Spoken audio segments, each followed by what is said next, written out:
அஸ்ஸலாமு அலைக்கும். நான் இன்றைக்கி சுண்டை வத்தல் புளிக்குழம்பு வைக்க போகிறேன். கடாயை வச்சாச்சு.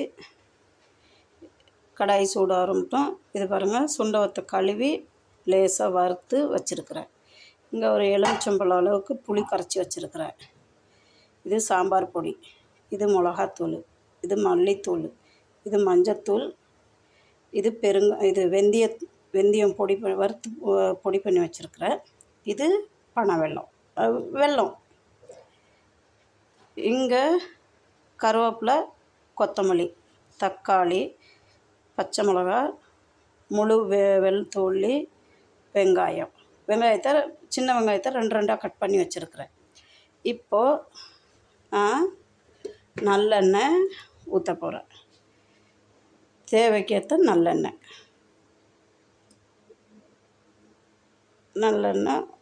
தேவைக்கேற்ற நல்லெண்ணெய் ஊற்றியாச்சு. அதில் இப்போது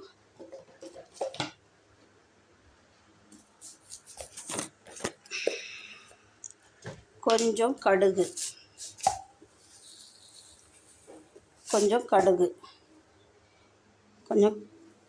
கடுகு போட்டாச்சு. அதுலேயே முழு ஜீரகம் கொஞ்சம் போட்டாச்சு.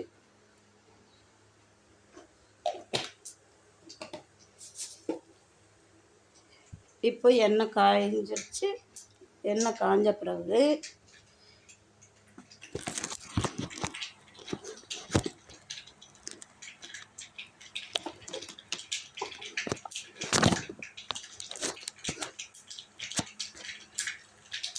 இப்போ நான் அதில்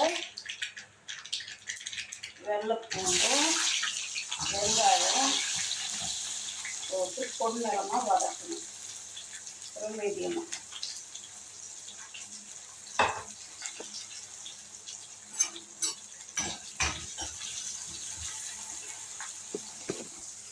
இப்போது வெங்காயமும் வெள்ளைப்பூண்டும் நல்லா எண்ணெயில் வதங்க விடுறப்பயே கையோட இங்கே என்ன பண்ணணும், இங்கே நம்ம வேலையை அதான் அது வெங்காயம் வெள்ளைப்பூண்டு எல்லாம் நல்லா வதங்கிறதுக்குள்ளே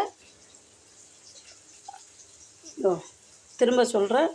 மல்லித்தூள் 2 டீஸ்பூன், 1 டீஸ்பூன் மிளகாத்தூள், 1/4 டீஸ்பூன் சாம்பார் பொடி, 1/4 டீஸ்பூன் பெருங்காயப்பொடி, 2 டீஸ்பூன் மல்லித்தூள், ஒரு சின்ன வெல்லம், ஒரு சின்ன துண்டு வெல்லம். அதுக்கு அடுத்தாப்பில் இது சுண்டை வத்தல். நான் சுண்டை வத்தல் கழுவிட்டு வெறும் சட்டியில் போட்டு வறுத்து எடுத்து வச்சுருக்கிறேன். இது புளி தண்ணி. வெங்காயம் இதெல்லாம் வதங்கின பிற்பாடு தான் தக்காளி போடணும். தக்காளி போட்டு நல்லா வதங்கின பிற்பாடு பச்சை மிளகா போடுங்க. ஏன்னு கேட்டால் பச்சை மிளகா போட்டோம்னா அது காரம் கூடிடும். அதனால் வெங்காயம் தக்காளி இதெல்லாம் நல்லா வதங்கின பிற்பாடு தான் பச்சை மிளகாயை அதில் ஜாயின் பண்ணணும். இப்போ என்ன பண்ணுங்கள், அதிலேயே கொஞ்சம் உப்பு போட்டுருங்க. உப்பையும் தட்டிடுங்க. உப்பு தட்டி விட்டோமா நமக்கு சீக்கிரம் கொஞ்சம் இது கொடுக்கும், வதங்கி வரும். இது வதங்கிட்டு அது வதங்கிறதுக்காக ஒரு 2 நிமிஷம் மூடி போட்டு வைப்போம்.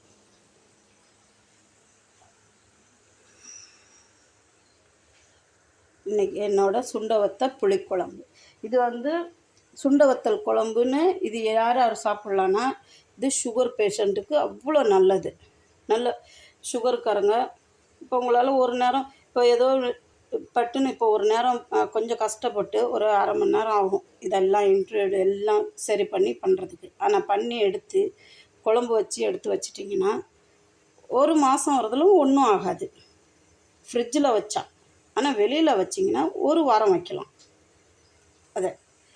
அப்புறம் 2வது இந்த பித்தம் இதெல்லாம் எடுக்கக்கூடிய இது இந்த பனை வெல்லத்துக்கு இருக்குது. பனை வெல்லம் அவ்வளோ நல்லது.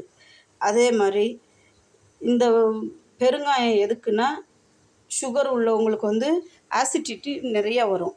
ஆசிடிட்டின்னா கேஸ் ட்ரபிள், வாய்வு தொல்லை.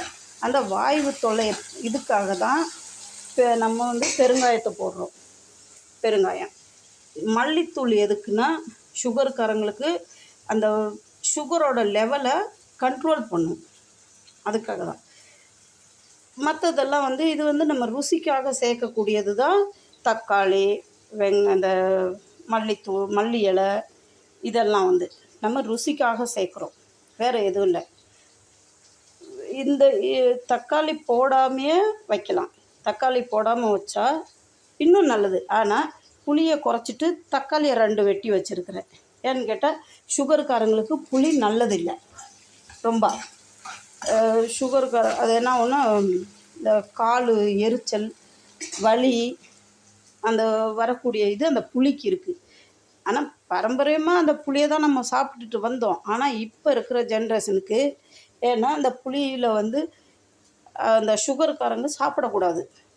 எந்த அளவுக்கு நம்ம கம்மி பண்ணுறோமோ அந்த அளவுக்கு சுகர்காரங்களுக்கு நல்லது. அதே மாதிரி வாரம் ஒரு நாள் இந்த மாதிரி சுண்டை வத்தலை வறுத்து நீங்கள் சாப்பாடு கூடயும் சாப்பிட்லாம். இல்லை உங்களுக்கு அப்படி பிடிக்கலையா, இந்த மாதிரி நான் சொன்னது மல்லி, மிளகுத்தூள் இதெல்லாம் சேர்த்து ஒரு வத்த குழம்பு, தேங்காய் போடாமல் வத்த குழம்பு எடுத்து வச்சுட்டிங்கன்னா 1 மாதம்னாலையும் ஒன்றும் ஆகாது. வெளியில் வைக்கிறதா இருந்தால் 1 வாரம் வைக்கலாம், அதே ஃப்ரிட்ஜில் வைக்கிறதா இருந்தால் மாதக்கணக்கில் வைக்கலாம், ஒன்றுமே ஆகாது. இதுதான் இப்போ நான் வச்சுட்டு உங்களுக்கு காணிக்கிறேன். இப்போ வெங்காயம் இதாகிடுச்சு. இப்போ இந்த இதில் நான் என்ன பண்ண போகிறேன், இந்த இதில் இப்போ தக்காளி, கொத்தமல்லி தழை, கருவேப்பிலை இதெல்லாம் ஆட் பண்ணிட்டேன். ஆட் பண்ணிவிட்டு வச்சுருக்கிறேன். இது கொஞ்சம் நல்லா வதங்கணும். இது கொஞ்சம், ஏன்னா நம்ம ஏற்கனவே ஆல்ரெடி உப்பு போட்டுட்டோம், அதனால் இது என்ன ஆகும்னா சீக்கிரம் வதங்கி கொடுத்துரும்.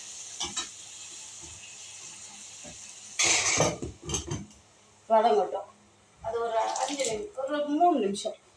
தக்காளி வந்து நல்ல க்ளீனாக இதாகிடும்.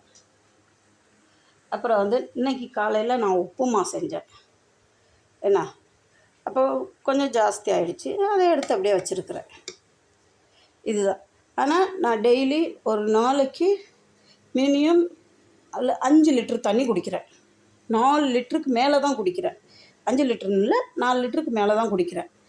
இந்த 2 லிட்டரு இது ஒரு நாளைக்கு 2 டப்பா குடிச்சிடுவேன். இப்படியும் தண்ணி எந்த அளவுக்கு குடிக்கிறோமோ அந்த அளவுக்கு வந்து நமக்கு சுகர்காரங்களுக்கும் சரி, நார்மலாக உள்ளவங்களுக்கும் சரி அவ்வளோ நல்லது. ஏன்னு கேட்டால் இந்த ரத்தத்தையும் இந்த யூரினை இதெல்லாம் வந்து க்ளீன் பண்ணக்கூடிய இது வந்து இந்த தண்ணிக்கு இருக்குது. நமக்கு இந்த கொழுப்பு, அதே மாதிரி ஐஸ் வாட்டர் குடிக்கக்கூடாது. ஃப்ரிட்ஜில் வச்ச தண்ணி வெளியில் வச்சு அந்த நார்மலான தண்ணியை குடிங்க. அந்த இதுக்கு வந்தீங்கன்னா மட்டும்தான் உடம்புல வந்து இந்த கொழுப்பு சேர்றது இதெல்லாம் வந்து அவாய்ட் ஆகிடும் தானாகவே. நம்ம ஃப்ரிட்ஜில் வச்சு தண்ணி குடிக்கிறதுனால என்ன ஆகுதுன்னா, அந்த நம்ம சாப்பிடக்கூடிய பொருள் வந்து அந்த எண்ணெய் அந்த பசையெல்லாம் வந்து அப்படியே போய் நம்ம உடலில் ஒட்டிக்கும். ஆனால் நம்ம இந்த நார்மல் தண்ணி குடிக்கிறப்ப என்ன ஆகுதுன்னா, அது வந்து நம்ம உடலில் ஒட்டாது. அது கரெக்டாக இதாகிடும் ஜீரண சக்திக்கு நமக்கு. இது இன்னும் இந்த வெங்காயம் இன்னும் கொஞ்சம் ஒரு 2 நிமிஷம் தக்காளி கொஞ்சம் கனிட்டும், மூடி வச்சாச்சு. அதுக்கப்புறம் என்னன்னா, இப்போது இந்த மல்லித்தூள், மிளகாத்தூள் இதெல்லாம் ஆட் பண்ண போகிறேன். பாருங்கள், இதெல்லாம் இப்போ நான் போடுறது மஞ்சள் தூள், 2வது மல்லித்தூள், பெருங்காயத்தூள், மிளகாத்தூள், சாம்பார் பொடி, வெல்லம், இதெல்லாம் வந்து ஒன்றாவே ஆட் பண்ணி இதை நல்லா கொஞ்சம் அந்த பச்சை வாடை போகணும். ஏன்னா பச்சை வாடை போனால் தான் நமக்கு சீக்கிரமாக வந்து குழம்பு வீணாகாது. நமக்கு குழம்பு நின்று 10 நாள்னாலும் வெளியில் வைக்கலாம் தாராளமாக. இந்த நேரத்தில் இப்போ என்ன பண்ணணும்னா, அந்த இதோட இப்போ அந்த பச்சை மிளகாயை ஆட் பண்ணிடணும். ஏன்னா போட்டோமா அந்த பச்சை மிளகாயோட காரம் நமக்கு இறங்கிடும். இப்போ போட்டோமா நமக்கு வந்து அந்த பச்சை மிளகாய் அப்படியே இருக்கும். வேணும்னா சாப்பிட்டுக்கலாம் சாப்பாடு கூட, இல்லைன்னா விட்டுக்கலாம். இது இப்போ 2 நிமிஷம் இந்த பச்சை வாடை போட்டும். இப்போ வந்து இதில் என்ன பெருங்காயத்தூள், மஞ்சத்தூள், மல்லித்தூள், சாம்பார் பொடி, கொஞ்சம் வெல்லம், இதெல்லாம் பெருங்காயத்தூளும் போட்டிருக்கேன். வெந்தயத்தை வறுத்து பொடி பண்ணி வச்சு அதை போட்டிருக்கிறேன். வெந்தயம் எதுக்குன்னா வெந்தயம் வந்து அவ்வளோ நல்லது. வெந்தயம் நார்மலாக எல்லாத்துக்குமே உடம்பு வந்து குறைக்கிறதுக்கும் சரி, கொழுப்பு உடம்புல ஒட்ட உடம்பு இருக்கிறதுக்கும் சரி, நம்ம ரத்தத்தில் உள்ள சுகரை வந்து நல்ல ஒரு இது பண்ணக்கூடிய இது இருக்குது.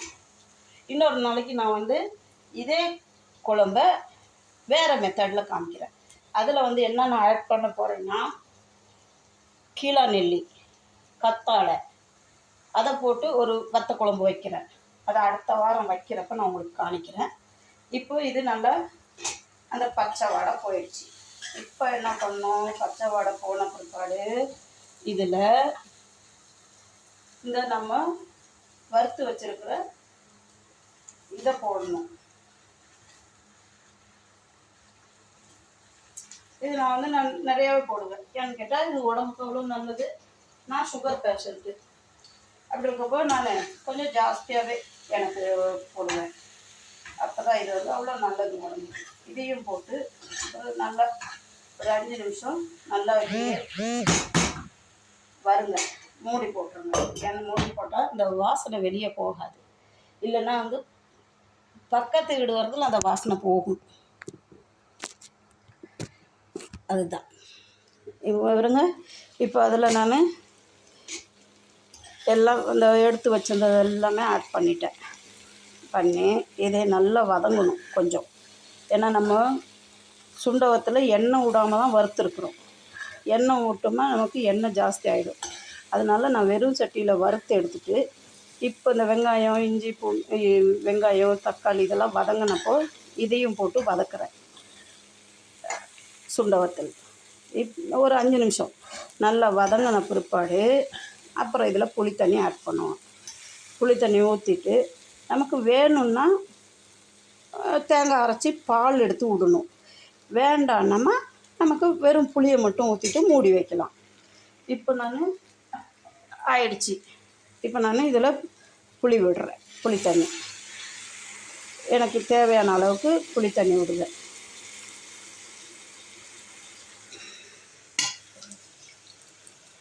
ஏன்னா இது பெரட்டின மாதிரி வச்சாதான் வந்து நமக்கு நல்லாயிருக்கும். அப்போ எந்த சாப்பாடு கூட வேணாலும் தொட்டுக்கலாம் நல்லா தாராளமாக. இப்போது இதை நான் ஒரு லேசாக ஒரு கிண்டி மூடி போட்டுடுறேன். உப்பு பார்த்துக்குவோம். சூப்பர், நம்ம வத்த குழம்பு இப்போ ரெடி ஆயிடுச்சு. இப்போ நம்ம வந்து தீயை வந்து தீ ஜாஸ்தி இருந்து இப்போ நான் தீயை நல்லா குறைச்சி வச்சுட்டேன்.